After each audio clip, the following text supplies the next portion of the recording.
Afternoon all, this is Al and Al's walkthrough guide on assignment 2 for understanding discipline. This assignment is self-discipline, so we're going to look at P2, M2 and D2 criterias. I'm going to give you a walkthrough on the assignment. So the task asks you here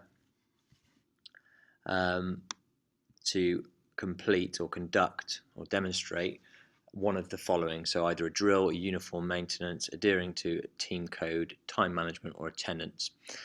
So you may want to do a drill with your peers in a classroom or in an outside environment, and when you demonstrate that drill, these are the things that you will need to include within that drill.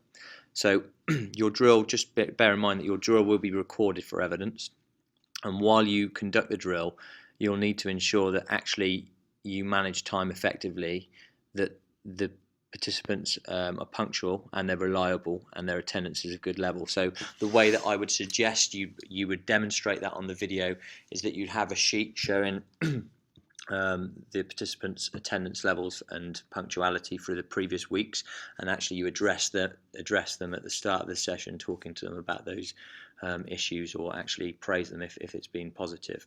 In addition, point 2 here talks about you will need to show that when working with others you demonstrate composure. So actually in that situation you need to be composed. You need to look like you are the person who's instilling discipline and conducting the session, and you have to have a good attitude to ensure that actually your performance levels are on task and positive throughout to make sure you complete the activity.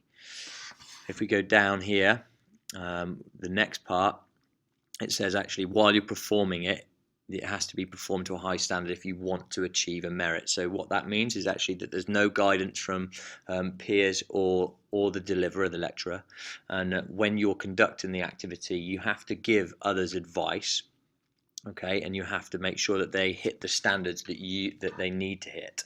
So you're supporting them, ensuring that they hit those standards.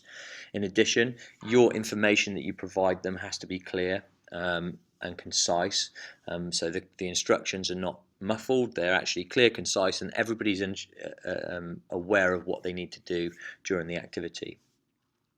Like I said earlier, there is no support from a peer or a lecturer during this process, so it's about you and maintaining them standards and showing that you've got a high standard of discipline when conducting these activities. If we go to task 2, which is P2, this requires you to write a report. So task 2 asks you to research for your debate, and then what it asks you to do is to write a disciplinary report, and the report will explain the effects of self-discipline and the consequences on the individual and the organisation. The things that you need to consider during here is how the individual has shown or a total absence of self-discipline or a lack of self-discipline. So the sorts of things that you could talk about is actually the individual has not turned up on time, their punctuation's consistently poor, or potentially that they are showing a lack of respect to yourself.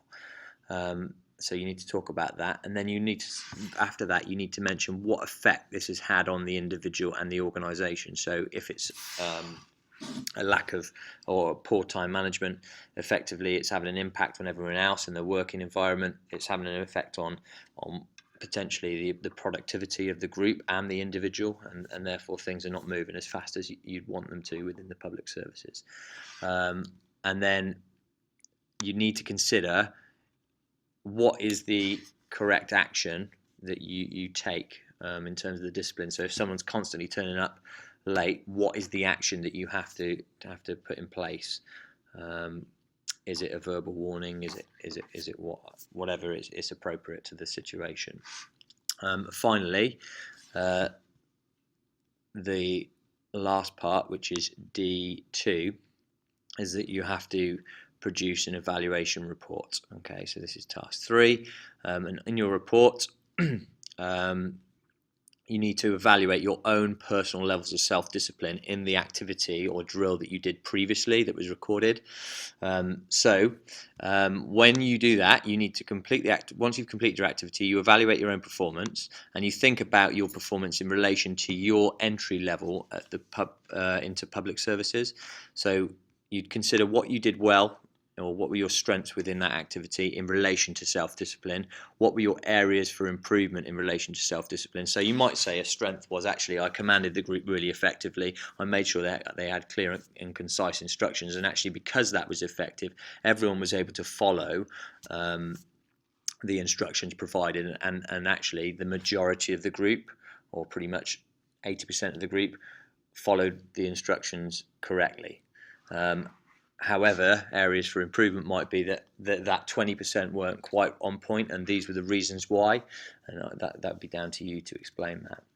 And then finally, you'd need to look at what development is required to secure a place in the uniform public services. So think about your current levels, and then think about what you need to do in order to progress and find a place within the public services. You might even want to set yourself some SMART targets off the back of that and say, actually, these are the things I need to do, and this is when I need to do it by, to ensure that actually I could secure a place in the public services long term. This evaluation report is obviously a distinction, so it would be, require a detailed report evaluating your performance in relation to self-discipline. So make sure you put the required effort levels into that. I would expect roughly a page to a page and a half evaluating this process. Thank you.